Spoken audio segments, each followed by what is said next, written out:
नमस्कार। आप सभी को दशहरा एवं विजयदशमी की अनंत शुभकामनाएं।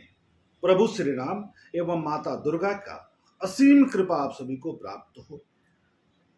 आज बात करेंगे हम नवरात्र, जो 9 दिन के व्रत हैं, वे लोग हवन कब करेंगे, उसका सही मुहूर्त कब है,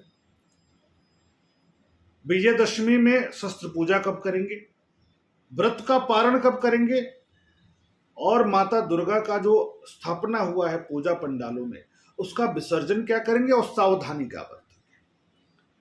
तो पहले हम नवमी से आरंभ करते हैं, क्योंकि जब तक हम नवमी को स्पष्ट नहीं करेंगे दशमी को नहीं समझ पाएंगे। और नवमी को क्यों समझना आवश्यक है, क्योंकि नवमी में ही नवरात्र से संबंधित जो हवन का कार्य होता है वह किया जाता है।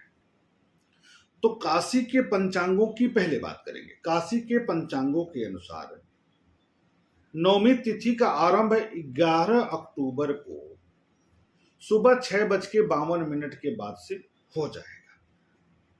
वहीं जो पश्चिमी क्षेत्र के पंचांग हैं उनके अनुसार नवमी तिथि का आरंभ 11 अक्टूबर को लगभग 10 बजे से हो रहा है। तो जो हवन का कार्य होगा नवमी तिथि में होगा, तो उसके लिए हम 6:52 को छोड़ दें। हमारे हिसाब से जो एक उचित समय है उसको समझिए। 6:52 में आप अष्टमी से रिलेटेड, चूंकि अष्टमी भी सूर्योदय काल में है, तो कन्या खिलाना, कन्या पूजन करना और विशेष पूजन जो आप करते हैं उसको करिए। और 10 बजे के बाद से 11 बजे से लेकर के रात में 4:47 तक काशी के पंचांग कहते हैं कि नवमी तिथि 11 अक्टूबर की रात में, अर्थात 12 अक्टूबर के सुबह के पहले जो भोर है वहां उस समय 5:47 तक नवमी तिथि है, उसके बाद दशमी लग जा रही है। तो इधर सुबह 10 बजे के बाद से लेकर के रात में 5:47 से पहले आप नवरात्र से संबंधित हवन कार्य कर लेंगे, और इस बीच में कन्या पूजन कर लेंगे, इस बीच में आप कन्या भोज कर लेंगे, इस बीच में आप विशिष्ट पूजा जो करते हैं उसको कर लेंगे। नवमी की रात में जो पूजा करते हैं वो 11 अक्टूबर को कर लेंगे। तो 11 अक्टूबर का जो टेंशन था, तनाव था, वो समाप्त हो गया। अब हम आते हैं दशमी तिथि। तो काशी के पंचांग कहते हैं कि दशमी तिथि सूर्योदय के साथ ही आरंभ हो जाएगा, क्योंकि 5:47 पर दशमी तिथि लग जा रही है, तो सूर्योदय के साथ ही दशमी तिथि लग जा रही है। और पश्चिमी क्षेत्र के जो पंचांग हैं वो कह रहे हैं कि 11 बजे से दशमी लग रही है। तो जब 11 बजे से दशमी तिथि लग रही है तो हम क्यों तनाव लें, जो पारण है वो दशमी तिथि में करें। तो दशमी तिथि 12 तारीख को है, 12 अक्टूबर को है, तो उस दिन 10 बजे के बाद पारण कर लें तो विवाद ही खत्म हो जाएगा, हम बच जाएंगे। इधर नवमी का कार्य नवमी में लें, काशी के पंचांगों के अनुसार भी हो जाएगा और पश्चिमी क्षेत्र के पंचांगों के अनुसार भी हो जाएगा।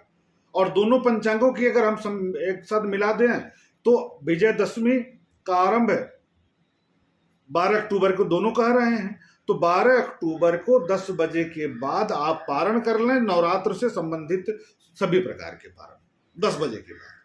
और इस दिन जो शस्त्र पूजा करेंगे उसके लिए हमें समय मिल जा रहा है, अभिजीत मुहूर्त का भी और विजय मुहूर्त भी मिल जा रहा है। तो अभिजीत मुहूर्त मिलेगा 11:36 से लेकर के 12:24 के बीच में, और विजय मुहूर्त मिलेगा 2 बजे से लेकर के 2:45 के बीच में। तो इस समय आप दशमी की पूजा कर लेंगे, मंत्र पूजा कर लेंगे, तांत्रिक पूजा कर लेंगे, विशेष पूजा आप इस बीच में कर लेंगे, पूरा लाभ आपको मिल जाएगा। अब माता का विसर्जन, जो पूजा पंडालों में मूर्तियां स्थापित किए हैं, उसके लिए क्या करेंगे हम, तो 2:45 तक जो विजय मुहूर्त है उसके बाद आप किसी भी समय रात में 12:51 से पहले कर लें तो ज्यादा अच्छा होगा। क्यों? क्योंकि श्रवण नक्षत्र रहेगा, और श्रवण नक्षत्र में मूर्तियों का विसर्जन श्रेयस्कर होता है, शुभ फलदायक होता है। तो इस बीच में आप मूर्ति का विसर्जन कर सकते हैं। अब एक सावधानी की बात है, अब माता का आगमन प्रतिपदा से घरों में देखा जाता है, सप्तमी तिथि से पूजा पंडालों में देखा जाता है। तो पूजा पंडालों में सप्तमी को आगमन होता है और गमन होता है दशमी तिथि को। तो दशमी तिथि को गमन होता है, इसी कारण से हम दशमी तिथि में विसर्जन भी करते हैं। तो दशमी तिथि में जो गमन हो रहा है इस बार, वह चरड़ा युद्ध पर हो रहा है, मुर्गे पर हो रहा है। मुर्गे पर माता का गमन अशांति कारक, क्लेश कारक, कष्ट कारक, उपद्रव कारक, तनाव कारक होता है। तो हमें सबसे बड़ी जो बात का ध्यान रखना है वह होगा कि मूर्तियों के विसर्जन के समय सावधानी बरतनी बहुत जरूरी है। एकदम सावधानी पूर्वक मूर्तियों का विसर्जन करें तो नकारात्मक प्रभाव नहीं आएगा, नहीं तो छुटपुट घटनाएं देखने को जरूर मिल सकती हैं। तो ध्यान रखें, अपना भी सेहत का ध्यान रखें।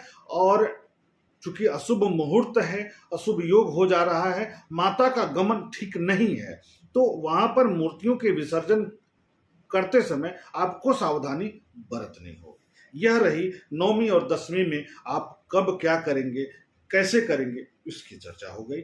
आप सभी को एक बार पुनः विजयदशमी की अनंत शुभकामनाएं और सादर प्रणाम।